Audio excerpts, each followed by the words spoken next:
Assalamualaikum warahmatullahi wabarakatuh. Mudah-mudahan siswa-siswi semuanya dalam keadaan sehat walafiat dan dalam lindungan Allah Subhanahu wa taala.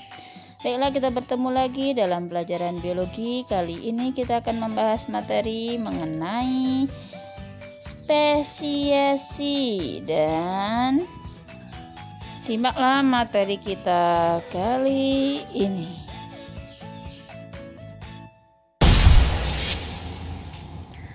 Terbentuknya spesies baru atau spesiasi. Peristiwa evolusi akan memunculkan spesies baru melalui proses spesiasi. Spesiasi merupakan proses pembentukan spesies baru yang berbeda dari spesies sebelumnya melalui proses perkembangbiakan secara natural.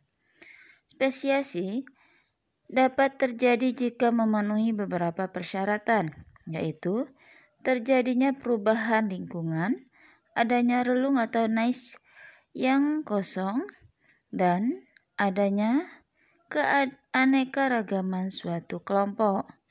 Bencana alam seperti glasiasi, vulkanisme, dan pergeseran benua mengakibatkan terjadinya perubahan lingkungan. Akibatnya, makhluk hidup yang tidak dapat beradaptasi akan punah. Kepunahan massal ini menimbulkan relung-relung kosong.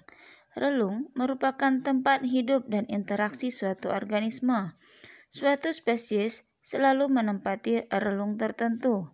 Jika ada relung yang kosong, akan ada sejumlah organisme yang mencoba mengisinya. Organisme yang berhasil menempati relung kosong yaitu organisme yang paling memenuhi persyaratan relung tersebut. Spesiasi adalah proses terbentuknya spesies baru. Berdasarkan dari aspek geografi, proses spesiasi dapat dibedakan menjadi spesiasi simpatri dan tidak simpatri. Yang pertama, spesiasi simpatri.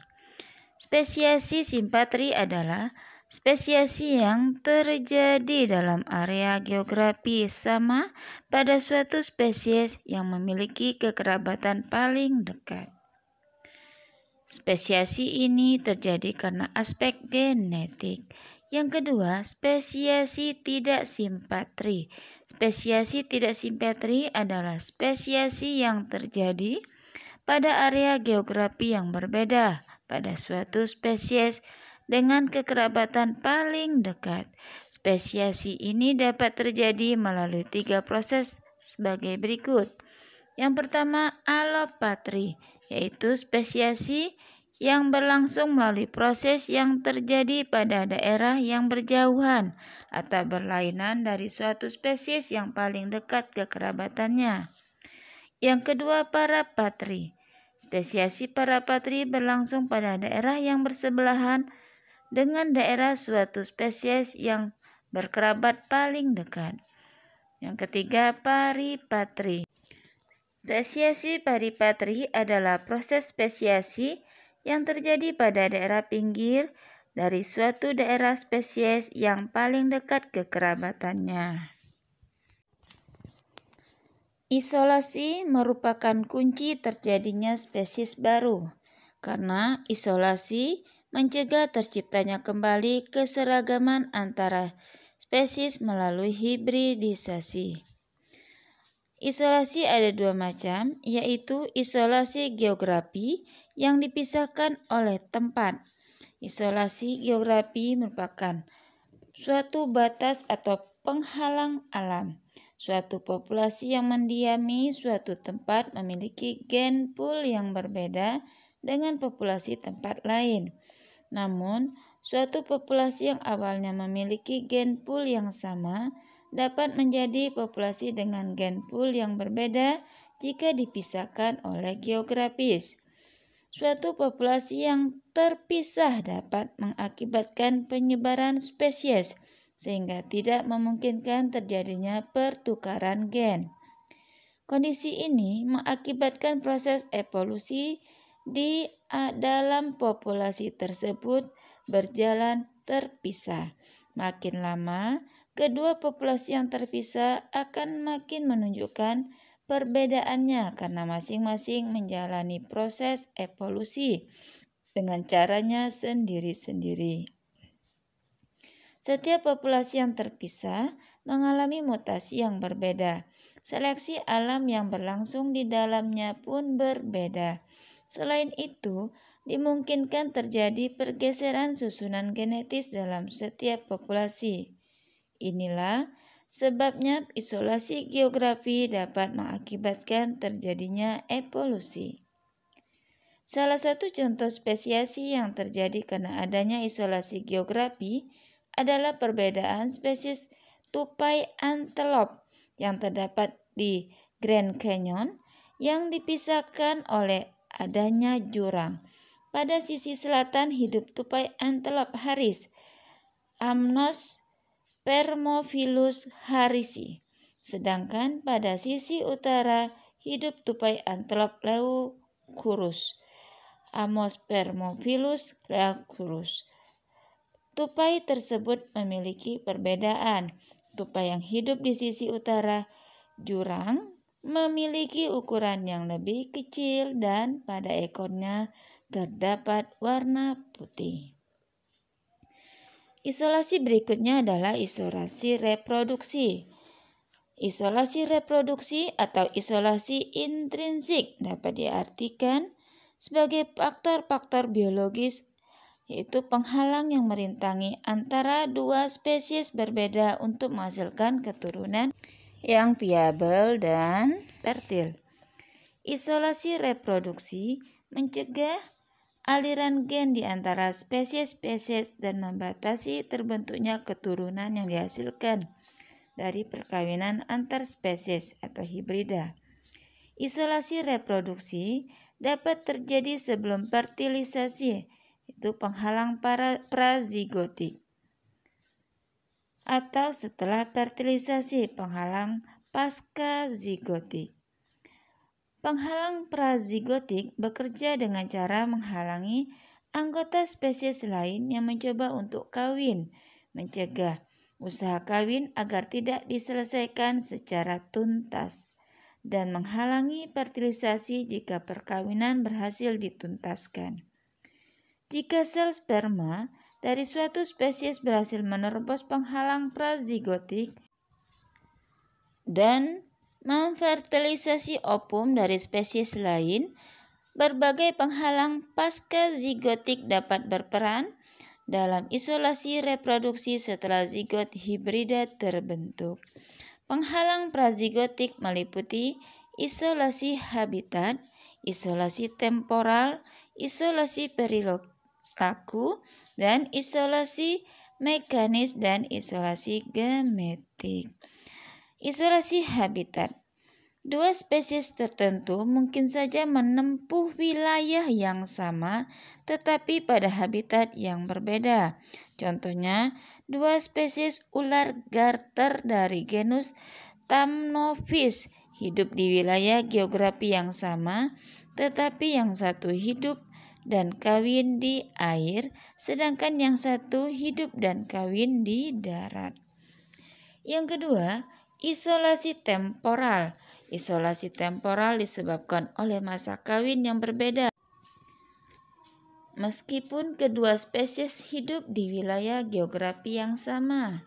Contohnya, masa kawin sigung bintik timur Spilogale puturius terjadi di penghujung musim dingin, sedangkan masa kawin sigung bintik barat Spilogale gracilis terjadi di penghujung musim panas.